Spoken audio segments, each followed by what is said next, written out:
ਆਇਆ ਤਾਂ ਕਾ ਸਫਲ ਹੈ,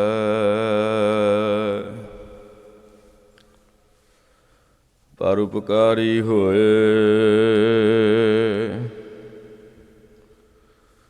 ਦੁਖ ਸਹਿ ਸਿਰ ਆਪਣੈ, ਸੁਖਦਾਈ ਸਭ ਕੋਏ। ਧੰਨ ਧੰਨ ਧੰਨ ਜਨ ਆਇਆ, ਜਿਸ ਪ੍ਰਸਾਦ ਸਭ ਜਗਤ ਤਰਾਇਆ। ਜਨ ਆਮਨ ਕਾ ਇਹ ਸੁਆਉ, ਜਨ ਕੈ ਸੰਗ ਚਿਤ ਆਵੈ ਨਾਉ। ਆਪ ਮੁਕਤ ਮੁਕਤ ਕਰੇ ਸੰਸਾਰ, ਨਾਨਕ ਤਿਸ ਜਨ ਕੋ ਸਦਾ ਨਮਸਕਾਰ। ਵਾਹਿਗੁਰੂ ਜੀ ਕਾ ਖਾਲਸਾ, ਵਾਹਿਗੁਰੂ ਜੀ ਕੀ ਫਤਿਹ। ਸਤਿਗੁਰਾਂ ਦੀ ਸਾਜੀ ਨਵਾਜੀ, ਗੁਰੂ ਸਰੂਪ ਗੁਰੂ ਖਾਲਸਾ ਸਾਧ ਸੰਗਤ ਜੀਓ। ਸਤਿਗੁਰਾਂ ਦੀ ਪਾਵਨ ਪਾਰ ਕਿਰਪਾ ਰਹਿਮਤ ਬਖਸ਼ਿਸ਼ ਹੋਈ ਹੈ। ਸਾਹਿਬ ਕਮਾਲ ਭਗਤ ਵਸ਼ਲ ਕਿਰਪਾ ਦੇ ਖਜ਼ਾਨੇ, ਕਲਯੁਗੀ ਜੀਵਾਂ ਦੇ ਉਧਾਰ ਕਰਤਾ ਸਾਹਿਬ ਸ੍ਰੀ ਗੁਰੂ ਗ੍ਰੰਥ ਸਾਹਿਬ ਮਹਾਰਾਜ ਸੱਚੇ ਪਾਤਸ਼ਾਹ ਜੀ ਦੀ ਪਾਵਨ ਨਿੱਘੀ ਪਵਿੱਤਰ ਗੋਦ ਵਿੱਚ ਆਪਾਂ ਸਮੂਹ ਸੰਗਤਾਂ ਸਤਿਗੁਰਾਂ ਦਾ ਜਸ ਸਰਵਣ ਕਰ ਰਹੇ ਹਾਂ। ਇਹ ਮਹਾਰਾਜ ਦਾ ਭਲਾ ਹੈ, ਮਹਾਰਾਜ ਦੀ ਕਿਰਪਾ ਹੈ। ਇਹ ਮਹਾਰਾਜ ਨੇ ਸਾਡੇ 'ਤੇ ਵੱਡਾ ਭਲਾ ਕੀਤਾ। ਜੈਸਾ ਕਲਯੁਗ ਦਾ ਭਾਰਾ ਸਮਾਂ ਹੈ, ਇਸ ਭਾਰੇ ਸਮੇਂ ਦੇ ਵਿੱਚ ਪਰਮੇਸ਼ਰ ਨੂੰ ਯਾਦ ਕਰਨਾ ਹੀ ਸਭ ਤੋਂ ਵੱਡਾ ਉੱਤਮ ਖਜ਼ਾਨਾ। ਇਹ ਕਲਯੁਗ ਐਸਾ ਪ੍ਰਭਾਵਸ਼ਾਲੀ ਹੈ ਵੀ ਇਹਦੇ ਵਿੱਚ ਇੱਕ ਘੜੀ ਸਿਮਰਨ ਦੇ ਨਾਲ, ਇੱਕ ਘੜੀ ਸੁਰਤ ਲਾਉਣ ਦੇ ਨਾਲ ਮਹਾਰਾਜ ਸੱਚੇ ਪਾਤਸ਼ਾਹ ਜੀ ਦੀਆਂ ਬੇਅੰਤ ਖੁਸ਼ੀਆਂ ਮਿਲ ਜਾਂਦੀਆਂ। ਪ੍ਰਭਾਵ ਇੰਨਾ ਵੀ ਉਹ ਇੱਕ ਘੜੀ ਸਿਮਰਨ ਕਰਨ ਹੀ ਨਹੀਂ ਦਿੰਦਾ। ਸਮੇਂ ਸਮੇਂ ਦੇ ਨਾਲ ਯੁੱਗ ਯੁੱਗ ਦੇ ਵਿੱਚ ਪ੍ਰਵਿਰਤੀ ਹੁੰਦੀ ਗਈ, ਅਤੇ ਯੁੱਗ ਯੁੱਗ ਦੀ ਜਦੋਂ ਪ੍ਰਵਿਰਤੀ ਹੋਈ ਅਤੇ ਦੰਡ ਸਜ਼ਾ ਮਾਫੀਆਂ ਯੁੱਗਾਂ ਦੇ ਹਿਸਾਬ ਨਾਲ ਲਾਇਆ ਗਿਆ। ਜਦੋਂ ਸਤਿਯੁਗ ਸੀ, ਉਸ ਸਮੇਂ ਜੇ ਕਿਸੇ ਕੋਲ ਪਾਪ ਹੋ ਜਾਣਾ ਨਾ, ਅਤੇ ਉਹ ਪਾਪ ਦੀ ਸਜ਼ਾ ਸਾਰੇ ਦੇਸ਼ ਨੂੰ ਭੋਗਣੀ ਪੈਂਦੀ ਸੀ। ਤ੍ਰੇਤੇ ਦੇ ਵਿੱਚ ਕਿਸੇ ਕੋਲ ਪਾਪ ਹੋ ਜਾਣਾ, ਉਹ ਸਾਰੇ ਸ਼ਹਿਰ ਨੂੰ ਭੋਗਣੀ ਪੈਂਦੀ। ਦੁਆਪਰ ਦੇ ਵਿੱਚ ਜੇ ਕਿਸੇ ਕੋਲ ਪਾਪ ਹੋ ਜਾਂਦਾ, ਉਹ ਕੁੱਲ ਨੂੰ ਭੋਗਣਾ ਪੈਂਦਾ ਸੀ। ਅਤੇ ਕਲਯੁੱਗ ਦਾ ਇੱਕ ਪਰਉਪਕਾਰ ਵੀ ਆ ਸਾਡੇ 'ਤੇ। ਇਹ ਕਰ ਕਰੇ ਤਾਂ ਇਹ ਕਰ ਪਾਏ, ਕੋਈ ਨਾ ਪਕੜੀਏ ਕਿਸੇ ਥਾਂ। ਕਲਯੁੱਗ ਦੇ ਵਿੱਚ ਜੇ ਕਿਸੇ ਕੋਲ ਪਾਪ ਹੋਇਆ ਤਾਂ ਭੋਗਣਾ ਉਹਨੂੰ ਪਵੇਗਾ। ਜੇ ਗੁਨਾਹ ਸੱਜੇ ਹੱਥ ਨੇ ਕੀਤਾ ਤਾਂ ਉਹ ਸੱਜੇ ਨੂੰ ਭੋਗਣਾ ਪਵੇਗਾ, ਖੱਬੇ ਨੇ ਕੀਤਾ ਤਾਂ ਖੱਬੇ ਨੂੰ। ਹੋਇਆ ਕਿੱਦਾਂ? ਬੇਣੂ ਰਾਜੇ ਨੇ ਸ਼ੁਕਰਾਚਾਰੀ ਦੀ ਧੀ ਦਾ ਸੱਤ ਤੋੜ ਦਿੱਤਾ। ਸਤਯੁਗ ਦੀ ਗੱਲ। ਬੇਣੂ ਰਾਜਾ ਹੋਇਆ, ਸ਼ੁਕਰਾਚਾਰੀ ਰਿਸ਼ੀ ਸੀ, ਉਹਨਾਂ ਦੀ ਧੀ ਦਾ ਸੱਤ ਤੋੜਿਆ। ਸੱਤ ਤੋੜਨ ਦੀ ਸਜ਼ਾ ਇਹ ਮਿਲੀ ਵੀ 10,000 ਸਾਲ ਤੱਤੇ ਰੇਤੇ ਦੀ ਵਰਖਾ ਵਗਦੀ ਰਹੀ ਅਤੇ ਸਾਰਾ ਸ਼ਹਿਰ ਜਿਹੜਾ ਸੀ, ਦੇਸ਼ ਜਿਹੜਾ ਸੀ, ਭੁੱਜ ਕੇ ਸਵਾਹ ਹੋ ਗਿਆ। ਸਮਾਂ ਗਾਂ ਆਇਆ, ਤ੍ਰੇਤੇ ਯੁੱਗ ਦੇ ਵਿੱਚ ਰਾਵਣ ਬਲੀ ਦੇ ਕੋਲੋਂ ਗੁਨਾਹ ਪਾਪ ਹੋਇਆ। ਮਾਤਾ ਸੀਤਾ ਦੇ ਨਾਲ ਜ਼ੋਰ ਜ਼ਬਰ ਜਨਾਹ ਕਰਨ ਦੀ ਕੋਸ਼ਿਸ਼ ਕੀਤੀ ਅਤੇ ਯੁੱਗ ਦੇ ਹਿਸਾਬ ਨਾਲ ਸਜ਼ਾ ਇਹ ਮਿਲੀ ਵੀ ਸਾਰਾ ਸ਼ਹਿਰ ਜਿਹੜਾ ਸੀ ਉਹ ਅਸਤ ਵਿਅਸਤ ਹੋ ਗਿਆ। ਸੋਨੇ ਦੀ ਲੰਕਾ ਜਿਹੜੀ ਸੀ ਉਹ ਹਨੂੰਮਾਨ ਨੇ ਪੂਛ ਨਾਲ ਅੱਗ ਲਾ ਕੇ ਸਾਰੀ ਸਾੜ ਦਿੱਤੀ।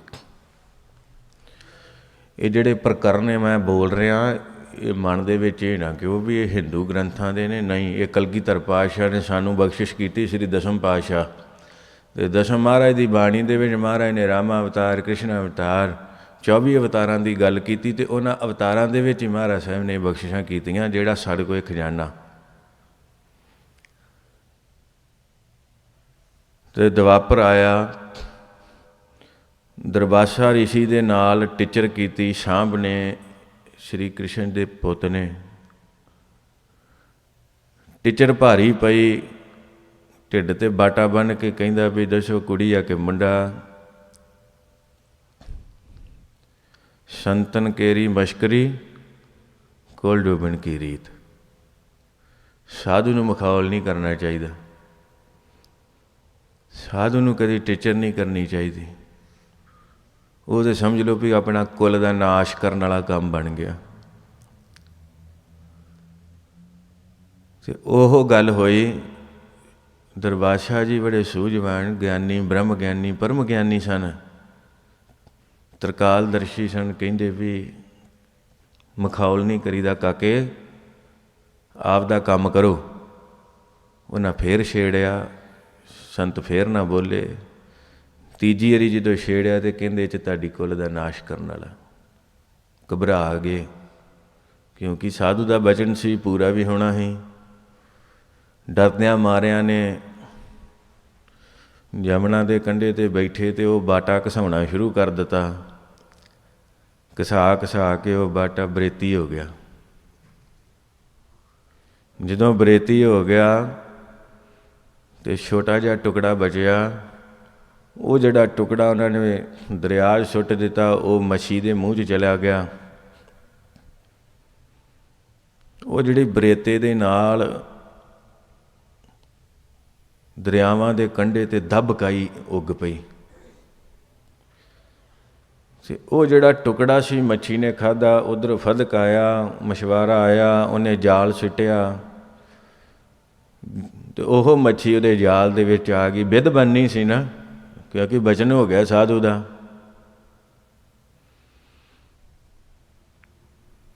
ਐਡਾ ਬਾਲ ਪਰਿਵਾਰ ਸ਼੍ਰੀ ਕ੍ਰਿਸ਼ਨ ਜੀ ਦਾ, 16,000 ਰਾਣੀਆਂ ਦੱਸੀਆਂ ਜਾਂਦੀਆਂ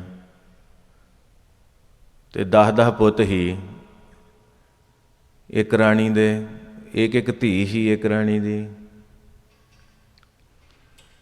ਅਤੇ ਉਹ ਸਾਰਾ ਪਰਿਵਾਰ ਕਹਿੰਦੇ ਇੱਕ ਦਿਨ ਸ਼ਰਾਬ 'ਚ ਮਸਤ ਹੋਇਆ, ਨਸ਼ੇ ਪੱਤੇ ਨਾਲ ਰੱਜੇ, ਦਰਿਆ ਦੇ ਕੰਢੇ 'ਤੇ ਬੈਠੇ ਅਤੇ ਉੱਥੇ ਉਸੇ ਦਬਕਾਈ ਦੇ ਨਾਲ ਇੱਕ ਦੂਜੇ ਨੂੰ ਮਾਰ ਮਾਰ ਕੇ ਖਤਮ ਹੋ ਗਏ। ਲੜ ਪਏ ਆਪਸ ਹੀ ਲੜ ਕੇ ਮਰ ਗਏ। ਜਿਹੜਾ ਟੁਕੜਾ ਬਚਿਆ, ਉਹ ਜਿਹੜਾ ਸ਼ਿਕਾਰੀ ਸੀ ਉਹਨੇ ਫੜਿਆ। ਉਹਨੇ ਫੜ ਕੇ ਬੜਾ ਵੇਖਿਆ ਵੀ ਸੋਹਣਾ ਟੁਕੜਾ, ਅਤੇ ਤੀਰ ਦੀ ਨੋਕ 'ਤੇ ਲਾਇਆ ਵੀ ਜਿਹੜੀ ਸਮੇਂ ਦੀ ਸਜ਼ਾ ਸੀ ਨਾ, ਉਹ ਸਮੇਂ ਦੇ ਅਵਤਾਰ ਨੂੰ ਵੀ ਭੋਗਣੀ ਪਈ। ਗੱਲ ਮੁੱਕਦੀ ਇਹ ਵੀ ਕੋਈ ਭੁਲੇਖੇ 'ਚ ਨਾ ਰਹਿ ਜਾਏ ਵੀ ਮੈਂ ਕੀਤਾ ਅਤੇ ਮੈਨੂੰ ਭੋਗਣਾ ਨਹੀਂ ਪਊ। ਕਿਹਨੇ ਵੇਖਿਆ, ਗਾਂਹ ਕਰ ਲਾਂਗੇ ਗੱਲ, ਨਹੀਂ। ਗੱਲ ਇੱਥੇ ਹੋ ਜਾਣੀ ਇੱਕ ਵਾਰੀ। ਇੱਥੇ ਇੱਕ ਵਾਰੀ 2 ਹੱਥ ਪਰਮੇਸ਼ਰ ਨੇ ਕਰ ਲੈਣੇ ਆਪਣੇ ਨਾਲ। ਸ਼੍ਰੀ ਕ੍ਰਿਸ਼ਨ ਜੀ ਨੇ ਕਹਿੰਦੇ ਬੈਠੇ ਆਨੰਦਮਈ ਹੋ ਕੇ, ਸੱਜੇ ਚਰਨ ਦੇ ਥੱਲੇ ਉਹਨਾਂ ਦੇ ਪਦਮ ਸੀ। ਪਦਮ ਜਿਹੜਾ ਰਾਤ ਨੂੰ ਜਗਦਾ ਸੀ। ਜਿਸ ਵੇਲੇ ਸ਼ਿਕਾਰੀ ਨੇ ਬਣਾਇਆ ਨਿਸ਼ਾਨਾ, ਵੇਖਿਆ ਵੀ ਖੌਰੇ ਹਿਰਨ ਦੀ ਆਖਿਆ, ਬੜਾ ਸੇਧ ਕੇ ਨਿਸ਼ਾਨਾ ਮਾਰਿਆ ਅਤੇ ਪਦਮ ਦੇ ਵਿੱਚ ਜਾ ਕੇ ਉਹ ਤੀਰ ਲੱਗਾ ਅਤੇ ਸ਼੍ਰੀ ਕ੍ਰਿਸ਼ਨ ਜੀ ਨੂੰ ਵੀ ਉਸੇ ਵੇਲੇ ਸਵਾਸ ਛੱਡਣੇ ਪਏ, ਕਿਉਂਕਿ ਪਦਮ ਜਿਹੜਾ ਸੀ ਉਹ ਬ੍ਰਹਮ ਗਿਆਨ ਦੀ ਜਿਹੜੀ ਉੱਥੇ ਸਾਰਾ ਪ੍ਰਤਾਪ ਉੱਥੇ ਵੱਸਦਾ। ਇਹ ਪਦਮ ਜਿਹੜਾ ਸੀ ਇਹ ਗੁਰੂ ਅਮਰਦਾਸ ਮਹਾਰਾਜ ਜੀ ਦੇ ਚਰਨਾਂ 'ਚ ਵੀ ਸੀ।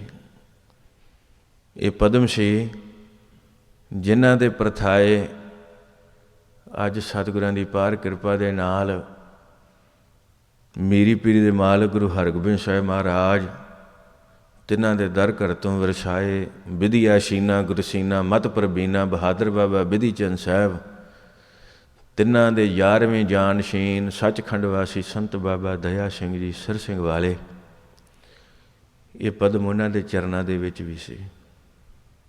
जिन्हां दर्शन कीते हो सकदा सुभाग मिलिया होवे, ये पदम उन्हां दे चरनां विच भी सी। ये ब्रह्म ज्ञान की निशानी है। तो जिस वेले निशानिया वजा तो श्री कृष्ण जी नूं शरीर त्यागना पिया। क्यों? क्योंकि समय का न्याय है। समा हरेक दे नाल न्याय करदा, पर कलयुग के समय मन लोचे बुराइयां गुरु शब्दी यह मन होड़िए, तेग बहादुर बोलिया तरपया धर्म ना छोड़िए। मन दे विच वकार विचार पसार प्रगटदा ही रहिंदा, आउंदा रहिंदा जांदा रहिंदा, आउंदा रहिंदा जांदा रहिंदा। वेखो आपां बैठे हाँ, गुरु घर बैठे, गुरु ग्रंथ साहिब जी की अपार बख्शिश होगी तो सुरत महाराज के चरणों 'च लगी रहनी। नहीं तो कईयां दा सुरत बिरता ऐसा विगड़ जाता भी उत्थे भी मन दे विच वकार पैदा हो जाते। संगत विच बैठे भी वो क्यों होंदे? क्योंकि उहदे कर्म ही इन्ने माड़े, उहदे कर्मां दा अजे निबेड़ा ही नहीं होंदिया। तो जिहड़ी बैठिया सुरत लगदी कोई दया हो रही महाराज दी, तो समझ लेना भी बड़ी वड्डी बख्शिश है, बड़ी वड्डी तरक्की मिली आ। जिउंदियां जी ये तरक्की मिलनी बहुती वड्डी गल आ। ये वड्डा रहमत हो जाता, तरस हो जाता परमेश्वर का। सच्चे पातशाह ने एक कृपा करते हैं। महाराज साहब कहते भी कलयुग के समय के विच जो शरीर करेगा उन्होंने भोगना पवेगा। ये कलयुग का न्याय। तुसीं सारे आए गुरु ग्रंथ साहिब महाराज की हजूरी च बैठे, जप तप करन दे, संजम सेवा भजन बंदगी करन दे, इहदा फल मिलना है। एक किरपा दे कड़छे ने, एक किरपा दे तरस ने। ये जरूरी नहीं भी खौरे कोई एक त्यार बरत्यार बैठा वो ज़्यादा वर जाना, तो जिहड़ा कोई सहजधारी बैठा उन्होंने मिलना ही नहीं। नहीं, गुरु नानक दे घर दा न्याय है। इन्हें मन की बिरती वेखनी। सतगुरु सच्चे पातशाह जी ने वेखना भी सिख दा मन कित्थे खलोता। मन के हिसाब नाल उहदे उत्ते तरस कर देंदे ने महाराज साहब। ये मन की बिरती के हिसाब नाल साडे उत्ते बख्शिशां हुंदियां। सतगुरु कृपा करन अज महान योधे परोपकारी आत्मा जिन्हां ने अपना सारा जीवन खालसे पंथ नूं निछावर कर दिता, वो ब्रह्म ज्ञानी तत बेते बाणी ते बाणे दे धारनी अमर शहीद बाबा दीप सिंह जिन्हां दा जन्म दिहाड़ा कल लंघिया, तो उन्हां दे जन्म दिहाड़े नूं मुख रखदिआं अज दा प्रोग्राम रखा गया, समागम रखा गया। आप जानते ही हो माता जी, माता जीवनी भाई भगता जी के ग्रह वेखे बाबा जी का 81 या 82 1681 या 82 81 दे विच जन्म होया। रहमत इन्नी होई भी माझे की धरती के उत्ते कलगीधर की वड्डी बख्शिश सी। बड़ियां परोपकारी रूहां होईयां। परिवार भी गुरु साहब दे नाल जुड़िया पुराना। तो 1700 सन दे विच 1699 सतगुरु जी ने विसाखी वाले दिन अमृत संचार किया, खंडे की पौल साजी। 1700 दे विच आन के बाबा दीप सिंह जी 18 या 19 साल दो पक्ष ही आउंदे। इन्नी उम्र दे विच आन के बाबा जी ने गुरु कलगियां वाले माही दे कोल, वो मर्द अगमड़े दे कोल आन के बेनती की, दातिया जे अमृत की दात मैनू भी बख्श देवो। सतगुरां ने निगाह भर के वेख्या तो सतगुरु जी जानी जान पातशाह जान गए भी ये साडा वो सिख है जिन्हें सिर धड़ की बाजी ला के धर्म ते कौम की रख्या करनी। ਅੰਮ੍ਰਿਤ ਸੰਚਾਰ ਹੋਇਆ, ਅੰਮ੍ਰਿਤ ਛਕਾਇਆ ਗਿਆ। ਅਤੇ ਭਾਈ ਮਨੀ ਸਿੰਘ ਜੀ ਦੀ ਰਹਿਨਮਾਈ ਹੇਠ ਵਿੱਦਿਆ ਦੀ ਦਾਤ ਪ੍ਰਾਪਤ ਕੀਤੀ। ਨਾਲ ਲੰਗਰ ਦੀਆਂ ਸੇਵਾਵਾਂ ਵਿੱਚ ਪਹਿਰਾ ਲੱਗਾ, ਅਤੇ ਲੰਗਰ ਦੀ ਸੇਵਾ ਜਿਹੜੀ ਹੁੰਦੀ ਸੀ ਨਾ, ਉਹ ਭਾਈ ਨੰਦ ਲਾਲ ਜੀ ਦੇ ਕੋਲ ਹੁੰਦੀ ਸੀ। ਇਹ ਤਿੰਨ ਐਸੀਆਂ ਸ਼ਖਸੀਅਤਾਂ ਸਨ ਗੁਰੂ ਕਲਗੀਆਂ ਵਾਲੇ ਪਾਤਸ਼ਾਹ ਜੀ ਦੇ ਨਾਲ। ਹੋਰ ਵੀ ਸਿੱਖ ਬਹੁਤ ਸਨ, ਬੜੀ ਵੱਡੀਆਂ ਰੂਹਾਂ ਸਨ, ਪਰ ਇਹ ਤਿੰਨ ਕੁਝ ਵਧੇਰੇ ਕਰਕੇ, ਖਾਸ ਹੋਣ ਕਰਕੇ ਇਹ ਉਹ ਸ਼ਖਸੀਅਤਾਂ ਸਨ ਜਿਨ੍ਹਾਂ ਨੂੰ ਸੱਚੇ ਪਾਤਸ਼ਾਹ ਕਲਗੀਆਂ ਵਾਲੇ ਮਹਾਰਾਜ ਨੇ ਵੱਡੀਆਂ ਰਹਿਮਤਾਂ ਕਰਕੇ ਨਿਵਾਜਿਆ। ਭਾਈ ਮਨੀ ਸਿੰਘ ਜੀ ਦੇ ਪਾਸੋਂ ਵਿੱਦਿਆ ਪ੍ਰਾਪਤ ਹੋਈ, ਕਿਉਂਕਿ ਭਾਈ ਮਨੀ ਸਿੰਘ ਜੀ ਬਹੁਤ ਜ਼ਿਆਦਾ ਵਿੱਦਿਆ ਮਾਰਤੰਡ ਸਨ। ਅਰਬੀ, ਫਾਰਸੀ, ਗੁਰਮੁਖੀ ਲਿਪੀ, ਇਹਨਾਂ ਸਾਰਿਆਂ ਦੇ ਉੱਤੇ ਮਾਹਰ ਸਨ। ਅਤੇ ਇਹਨਾਂ ਵਿੱਦਿਆ ਦਿੱਤੀ ਬਾਬਾ ਦੀਪ ਸਿੰਘ ਜੀ ਹੋਣਾ ਨੂੰ, ਸ਼ਸਤਰ ਵਿੱਦਿਆ, ਘੋੜ ਸਵਾਰੀ। ਭਾਈ ਮਨੀ ਸਿੰਘ ਜੀ ਜੋ ਸਨ, ਉਹਨਾਂ ਦੀ ਉਸ ਵੇਲੇ ਉਮਰ ਕੋਈ 40-42 ਸਾਲ ਦੀ ਸੀ, ਕਿਉਂਕਿ ਗੁਰੂ ਕਲਗੀਆਂ ਵਾਲੇ ਪਾਤਸ਼ਾਹ ਜੀ ਤੋਂ ਵੀ ਕੋਈ 18-20 ਸਾਲ ਵੱਡੇ ਸਨ ਭਾਈ ਮਨੀ ਸਿੰਘ ਜੀ। ਉਸ ਸਮੇਂ ਦੇ ਅਮੀਰ ਪਰਿਵਾਰ, ਜਿਸ ਤਰ੍ਹਾਂ ਹੁਣ ਇੰਡੀਆ ਦੇ ਵਿੱਚ ਕਹਿ ਦਿੰਦੇ ਅੰਬਾਨੀ ਅਡਾਨੀ, ਉਸ ਅਮੀਰ ਪਰਿਵਾਰਾਂ ਦੇ ਵਿੱਚ ਸਨ ਭਾਈ ਮਨੀ ਸਿੰਘ ਜੀ ਦਾ ਜਨਮ ਸੀ। ਬੜੇ ਸ਼ਾਹੂਕਾਰਾ ਰੱਖਦੇ ਸਨ। ਅਤੇ ਸਤਿਗੁਰੂ ਸੱਚੇ ਪਾਤਸ਼ਾਹ ਜੀ ਦੀ ਕਿਰਪਾ ਦੇ ਨਾਲ ਬਾਬਾ ਦੀਪ ਸਿੰਘ ਜੀ ਉੱਥੇ ਰਹੇ। ਅਤੇ ਜਿਸ ਵੇਲੇ 12 ਮਾਰਚ ਅਤੇ 1704 ਦੇ ਵਿੱਚ ਘੇਰਾ ਪਿਆ ਅਨੰਦਪੁਰ ਸਾਹਿਬ ਨੂੰ, 6-8 ਮਹੀਨੇ ਪਹਿਲਾਂ ਘੇਰਾ ਪੈਣ ਦੇ ਉੱਤੇ ਸਤਿਗੁਰੂ ਸੱਚੇ ਪਾਤਸ਼ਾਹ ਜੀ ਨੇ ਜਿੰਨੇ ਛੋਟੇ ਬੱਚੇ ਜਿਹੜੇ ਪਰਿਵਾਰ ਸੀ ਰਹਿੰਦੇ, ਉਹਨਾਂ ਨੂੰ ਸਹਿਜੇ ਘੇਰੇ 'ਚੋਂ ਕੱਢਿਆ। ਉਹਨਾਂ ਦੇ ਵਿੱਚ ਹੀ ਇਹ ਤਿੰਨ ਰੂਹਾਂ ਨੂੰ ਵੀ ਬਾਹਰ ਜਾਣ ਦੀ ਆਗਿਆ ਦਿੱਤੀ ਵੀ ਤੁਸੀਂ ਵੀ ਜਾਓ, ਜਦੋਂ ਲੋੜ ਹੋਊਗੀ ਸੱਦਾਂਗੇ। ਉਹਨਾਂ ਦੇ ਵਿੱਚ ਸਨ ਭਾਈ ਮਨੀ ਸਿੰਘ ਜੀ, ਭਾਈ ਨੰਦ ਲਾਲ ਜੀ ਅਤੇ ਬਾਬਾ ਦੀਪ ਸਿੰਘ ਜੀ। ਬੜਾ ਲੰਮਾ ਸਮਾਂ ਸੰਘਰਸ਼ ਕਰਨਾ ਪਿਆ। ਅਖੀਰ ਨੂੰ ਦਸੰਬਰ ਦੇ ਮਹੀਨੇ ਦੇ ਵਿੱਚ 1704 ਦੇ ਵਿੱਚ ਸਤਿਗੁਰੂ ਸਾਹਿਬ ਜੀ ਨੂੰ ਆਨੰਦਗੜ੍ਹ ਦਾ ਕਿਲ੍ਹਾ ਵੀ ਤਿਆਗਿਆ। ਪਰ ਇਹਦੇ ਵਿੱਚ ਕੋਈ ਕਾਰਨ ਸੀ। ਕਲਮ, ਦੇਗ ਅਤੇ ਤੇਗ ਦੇ ਧਨੀ ਸਨ ਤਿੰਨੋਂ ਯੋਧੇ। ਜਿਸ ਵੇਲੇ ਕਲਗੀਆਂ ਵਾਲੇ ਮਾਹੀ ਮਹਾਰਾਜ ਗਏ, ਅਤੇ ਰਾਜਨੀਤੀ ਦੇ, ਰਣਨੀਤੀ ਦੇ ਵੱਡੇ ਸਲਾਹਕਾਰ ਸਨ ਸਤਿਗੁਰੂ ਸਾਹਿਬ ਜੀ ਦੇ ਭਾਈ ਨੰਦ ਲਾਲ ਜੀ। ਜਿੰਨੀ ਰਾਜਨੀਤੀ ਅਤੇ ਜਿੰਨੀ ਸਲਾਹਕਾਰੀ ਰਾਜਨੀਤਿਕ ਉਹਨਾਂ ਦੀ ਸੀ, ਉਨੀ ਕਿਸੇ ਦੀ ਨਹੀਂ ਸੀ। ਉਹਨਾਂ ਦੀ ਰਣਨੀਤੀ ਦੇ ਨਾਲ ਹੀ ਜਿਸ ਵੇਲੇ ਇਹ ਸਾਰਾ ਭਾਣਾ ਵਰਤ ਗਿਆ, ਚਮਕੌਰ ਦੀ ਜੰਗ ਹੋ ਗਈ, ਸਤਿਗੁਰੂ ਸਾਹਿਬ ਜੀ ਤੁਰ ਪਏ ਅਗਾਂਹ ਨੂੰ, ਦਮਦਮਾ ਸਾਹਿਬ ਆਏ। ਉੱਧਰੋਂ ਮਹਾਰਾਜ ਸਾਹਿਬ ਜੀ ਨੇ ਹਜ਼ੂਰ ਸਾਹਿਬ ਜੀ ਨੂੰ ਨੰਦੇੜ ਨੂੰ ਆਉਣ ਦੀ ਤਿਆਰੀ ਕੀਤੀ, ਅਤੇ ਉੱਧਰੋਂ ਭਾਈ ਨੰਦ ਲਾਲ ਜੀ ਨੇ ਮੁਲਾਕਾਤ ਕੀਤੀ ਬਹਾਦਰ ਸ਼ਾਹ ਜ਼ਫਰ ਦੇ ਨਾਲ, ਕਿਉਂਕਿ ਰਾਜਨੀਤਿਕ ਹੋਣ ਦੇ ਨਾਲ ਉਹਨਾਂ ਨੂੰ ਭੇਤ ਬੜਾ ਸੀ। ਭੇਤ ਵਾਲੀ ਗੱਲ ਉਹਨਾਂ ਨੇ ਕੀਤੀ। ਉਹਨਾਂ ਸਮਿਆਂ ਦੇ ਵਿੱਚ ਕਲਗੀਆਂ ਵਾਲੇ ਪਾਤਸ਼ਾਹ ਨੂੰ ਪੰਥ ਪਾਤਸ਼ਾਹ ਅਕਾਲ ਪੁਰਖ ਮਹਾਰਾਜ ਸਾਹਿਬ ਜੀ ਨੂੰ ਸੰਤ ਸਿਪਾਹੀ ਦਾ ਖਿਤਾਬ ਵੀ ਦਿਵਾਇਆ ਗਿਆ ਸਰਕਾਰ ਵੱਲੋਂ, ਭਾਵੇਂ ਉਹਨਾਂ ਨੂੰ ਲੋੜ ਨਹੀਂ ਸੀ। ਭਾਈ ਇਹ ਸਾਰੀ ਖੇਡ ਜਿਹੜੀ ਵਿਉਂਤ ਬਣਾਈ ਹੈ ਭਾਈ ਨੰਦ ਲਾਲ ਜੀ ਦੀ ਸੀ। ਭਾਈ ਨੰਦ ਲਾਲ ਜੀ ਨੇ ਫਿਰ ਇਹ ਸਾਰੀ ਖੇਡ ਬਣਾਈ, ਵਿਚਾਰ ਬਣਾਇਆ। ਜਦੋਂ ਸਤਿਗੁਰੂ ਸਾਹਿਬ ਜੀ ਤੇ ਨੰਦੇੜ ਨੂੰ ਜਾ ਰਹੇ, ਉੱਧਰ ਔਰੰਗਜ਼ੇਬ ਚੜ੍ਹਾਈ ਕੀਤਾ। ਇਹਦੇ ਨਾਲ ਸਤਿਗੁਰਾਂ ਸਾਹਿਬ ਜੀ ਨੂੰ ਕਹਿ ਕੇ ਜਿਹੜਾ 500 ਸਿੰਘਾਂ ਦਾ ਜਥਾ ਭੇਜਿਆ, ਉਹ ਭਾਈ ਨੰਦ ਲਾਲ ਜੀ ਦੇ ਕਹਿਣ ਦੇ ਉੱਤੇ ਬਹਾਦਰ ਸ਼ਾਹ ਦੇ ਨਾਲ ਭੇਜਿਆ। ਜਦੋਂ ਜੰਗ ਫਤਿਹ ਕਰਕੇ ਬਹਾਦਰ ਸ਼ਾਹ ਬਾਦਸ਼ਾਹ ਬਣਿਆ, ਕਿਉਂਕਿ ਉਹ ਜਾਣਦੇ ਸਨ ਵੀ ਕਿਹੜਾ ਬੰਦਾ ਕਦੋਂ ਕੰਮ ਆਉਣ ਵਾਲਾ। ਸਤਿਗੁਰੂ ਸੱਚੇ ਪਾਤਸ਼ਾਹ ਜੀ ਮਹਾਰਾਜ ਸਾਹਿਬ ਜੀ ਦੇ ਇਹ ਵੱਡੇ ਸਲਾਹਕਾਰ ਸਨ ਰਾਜਨੀਤਿਕ। ਬਾਬਾ ਦੀਪ ਸਿੰਘ ਜੀ ਦਾ ਪਹਿਰਾ ਲੱਗ ਗਿਆ ਦਮਦਮਾ ਸਾਹਿਬ। 4 ਮਹਾਰਾਜ ਦੇ ਸਰੂਪ ਉਹਨਾਂ ਨੇ ਆਦਿ ਗੁਰੂ ਗ੍ਰੰਥ ਸਾਹਿਬ ਜੀ ਦੇ ਗੁਰਮਤਿ ਵਿਦਿਆ ਦੇ ਵਿੱਚ ਲਿਖੇ, ਗੁਰਬਾਣੀ ਗੁਰਮੁਖੀ ਲਿਪੀ 'ਚ ਲਿਖੇ, ਇੱਕ ਅਰਬੀ ਭਾਸ਼ਾ ਦੇ ਵਿੱਚ।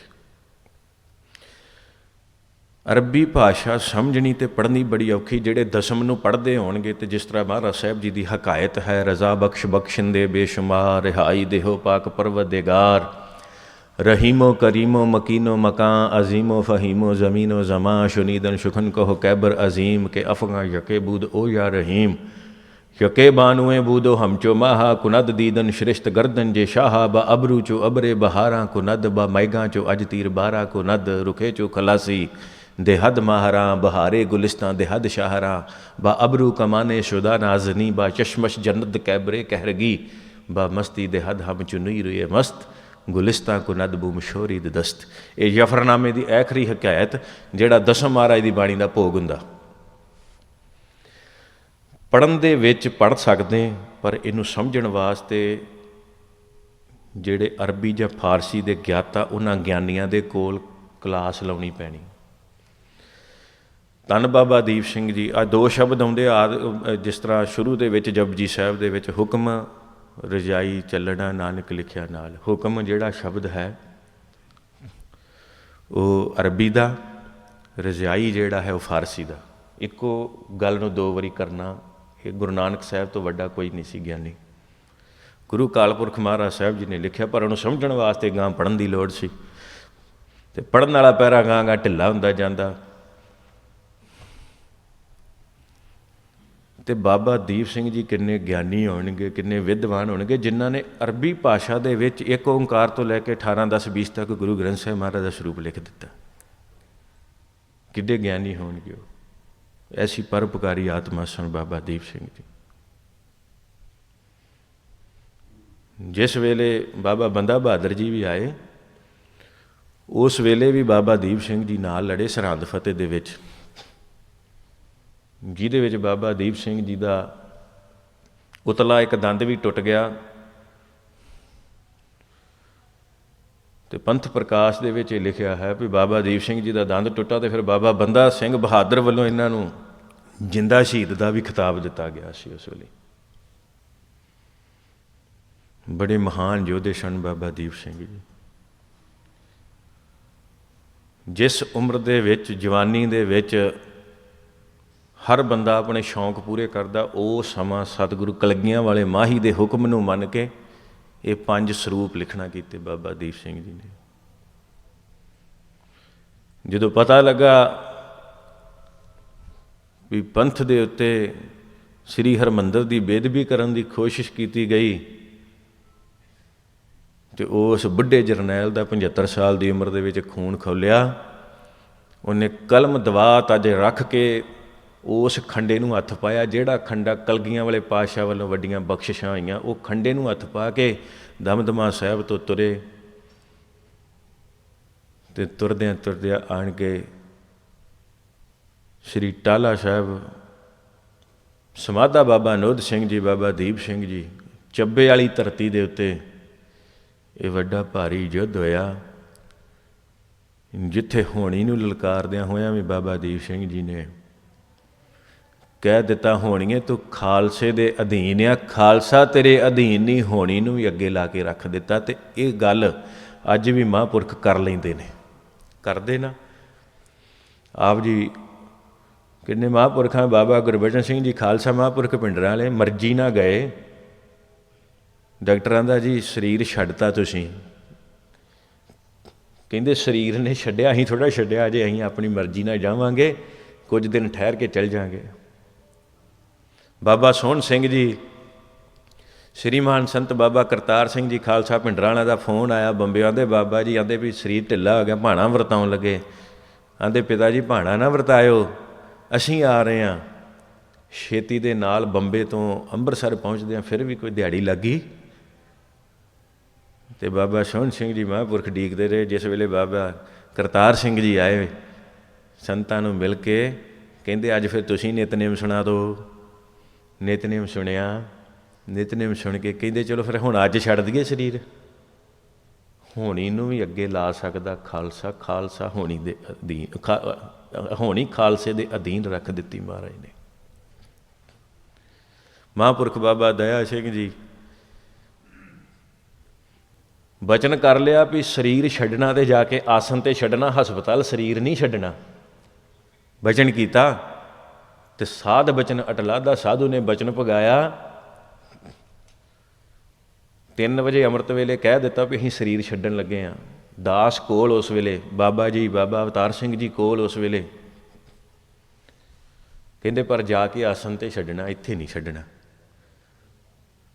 ਤੇ ਬਚਨ ਪੂਰਾ ਪਗਾਇਆ। ਜਦੋਂ 10 ਮਿੰਟ ਘੱਟ 1 ਦਾ ਟਾਈਮ ਸੀ, ਜਦੋਂ ਸੁਰ ਸਿੰਘ ਪਹੁੰਚੇ ਤੇ ਜਦੋਂ ਜਾ ਕੇ ਪਹੁੰਚੇ, ਲੰਮੇ ਪੈ ਕੇ ਆਸਣ ਤੇ ਕਹਿੰਦੇ ਚੰਗਾ ਭਾਈ, ਵਾਹਿਗੁਰੂ ਜੀ ਕਾ ਖਾਲਸਾ, ਵਾਹਿਗੁਰੂ ਜੀ ਕੀ ਫਤਿਹ।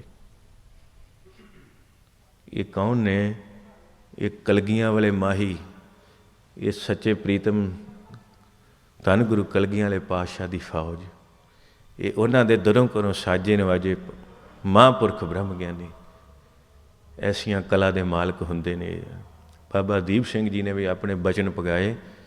ਸੀਸ ਫੜ ਕੇ ਆਪਣੇ ਖੱਬੇ ਹੱਥ ਦੇ ਵਿੱਚ ਤੇ ਸੱਜੇ ਹੱਥ ਦੇ ਵਿੱਚ ਖੰਡਾ ਫੜ ਕੇ ਹਰਿਮੰਦਰ ਸਾਹਿਬ ਪਾਵਨ ਪਵਿੱਤਰ ਧਰਤੀ ਦੇ ਉੱਤੇ ਜਾ ਕੇ ਸੀਸ ਭੇਟ ਕੀਤਾ। ਭੇਟ ਕਰਕੇ ਅਰਦਾਸਾ ਸੋਧ ਕੇ ਉਸ ਵੇਲੇ ਆਪਣਾ ਸਰੀਰ ਤਿਆਗ ਦਿੱਤਾ। ਅੰਗੀਠਾ ਬਣਿਆ, 2 ਹੀ ਅੰਗੀਠੇ ਨੇ। ਇੱਕ ਸ੍ਰੀ ਸ਼ਹੀਦਾਂ ਸਾਹਿਬ ਜਿੱਥੇ ਸਰੀਰ ਦਾ ਸੰਸਕਾਰ ਹੋ ਗਿਆ।